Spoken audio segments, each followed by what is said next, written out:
theory as well, that this actually was leaked by the Trump side for whatever reason. Do you agree that that is the most likely the case? No, I completely disagree. I think it's pretty obvious that this tape was leaked by Michael Cohen's side, and in my view was a final shot across the bow, if you will, at Donald Trump to send a message that time is running out, and if Donald Trump does not bring Michael Cohen into the tent or try to protect him, serious consequences are going to result. I completely disagree that it makes no sense for the White House to have leaked this tape. I think it was leaked by Michael Cohen's side for the reason that I mentioned earlier. And let me just say this, Joy, you know, that old adage, you live by the sword, you die by the sword. Donald Trump knew for the better part of a decade that Michael Cohen had a tendency to tape record conversations with adversaries and others and to hold on to those recordings. He knew that. And in fact, Michael Cohen bragged about it at various times to Donald Trump and others. So it should come as no surprise to Donald Trump that he's included within the group that was taped. So then back to you on that then, Sam. If in fact this was a sign from Michael Cohen that he is prepared to flip, there is some reporting out there that he's had it, right? He spoke to our own Reverend Al Sharpton for a couple of hours over the last couple of days, and this is what Reverend Al said, and I'm sorry to switch my producers here, this is cut 3. This is what Reverend Al said about his conversation with Michael Cohen, who he's known for a long time. Take a listen. I think Michael Cohen has made it very clear to me this morning that he is not going to be some sacrificial lamb for something that was done wrongly. Did he say he was cooperating? No. Did he say how that was going to manifest? No. But he very clearly said that he is disappointed in the president where he's turned, how he's turned out in terms of attacking the media, that he wanted me to know that he was going to do what was right for the country. He's a patriot. And, you know, you get the sense that he's really done a lot of soul searching in this. I left there feeling that he is definitely going to say what he knows and means what he says. Whoever ended up leaking this tape, do you believe, Sam, that Michael Cohen is now going to turn on and flip on Donald Trump? Well, I certainly do, as a result of his interview with George Stephanopoulos and as a result of hiring Lanny Davis. I think that Michael has decided that he has to do what's best for him, finally, in his relationship with the president. With that said, the president here is trying to preempt whatever Michael's going to do. And look, the president, we as Republicans, we don't necessarily have to worry about past transgressions of the president's personal life. I think Republicans, specifically evangelicals, we made a deal. They'll stand by him no matter what. Right, because of judges, because of certain foreign policy moves, things like that, that we believe that this is not the perfect vessel, but we are getting the perfect return on the investment. So that's what I think, and I think Michael has to do what's best for him. I can tell you that, once again, they should have thought of this. But in my view, if they leaked it, the president's legal team should have thought of the ramifications from a legal point of view and for what possibly happens if, let's say, Jerry Nadler is the chair of the House Judiciary. Of House Judiciary after the elections. Well, let's talk about some of the legal consequences potentially, Michael, because you represent the other woman who was at that 2006 golf tournament, Stephanie Clifford, a.k.a. Stormy Daniels, who was the other woman who was allegedly paid for her silence. In your view, what are the legal consequences of at least getting confirmation that Donald Trump, in the months before the election, at least openly discussed with his then lawyer the idea of the other woman, Karen McDougal, being paid?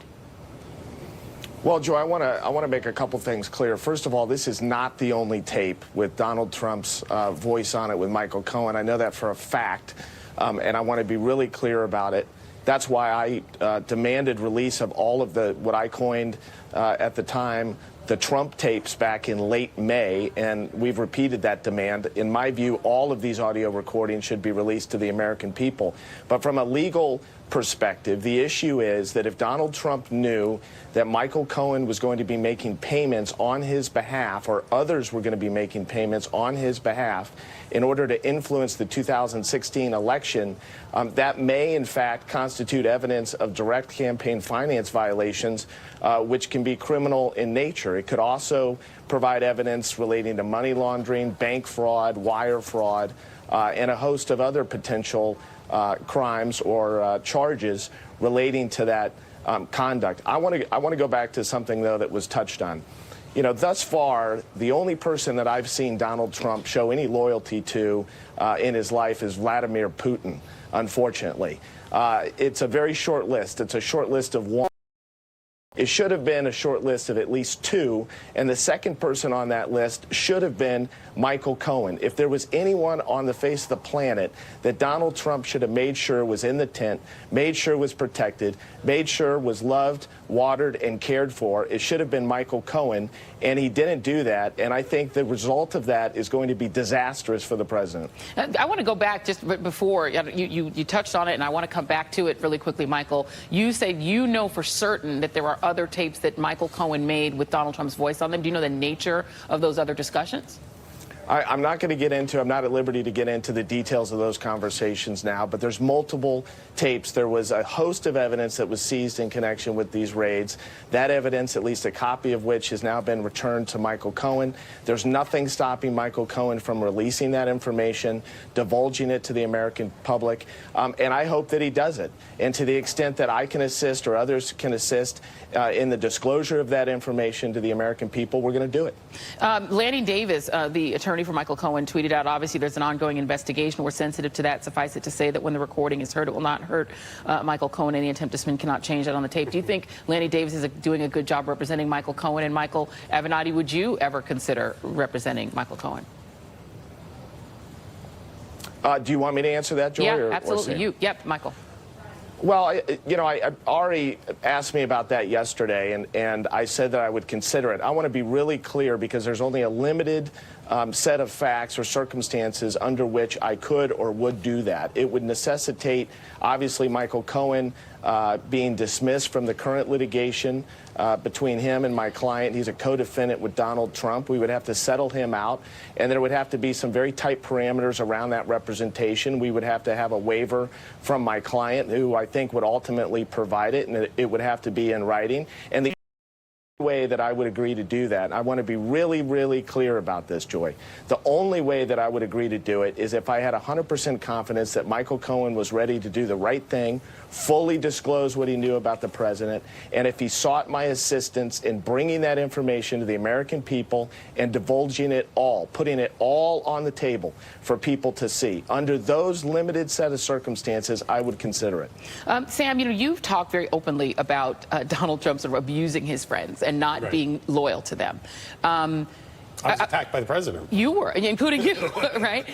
Do you think that ultimately Donald Trump's biggest regret is going to be mistreating Michael Cohen? It could be. Look, all he had to do was give Michael a position in the White House. It didn't even have to be in the West Wing. It could have been in EOB. There were many other people that got positions that were not, necessarily around early on in the campaign, and were in fact working against this president and his campaign, as I recall when I was there. One of the main reasons Michael did not get the position, as I've repeatedly said, was because Jared Kushner lobbied against it, because Michael gave the president good advice saying, I would recommend that you do not bring in Jared because you can have a lot of exposure.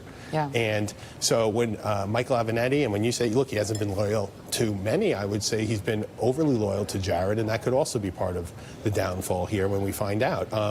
Once again, I think Lanny Davis may even perhaps come out saying we didn't leak this tape. And if he says that, that gives a lot of exposure to the Trump team, which is why I was very surprised by this, because as opposed to many others, I said from the beginning that I thought Rudy was doing a great job. This could be a big mistake. Yeah. And well, on the Rudy Giuliani front, you've been very critical of Michael Avenatti, of Rudy Giuliani's representation of Trump. What do you make of his statements attempting to mitigate the impact of this tape?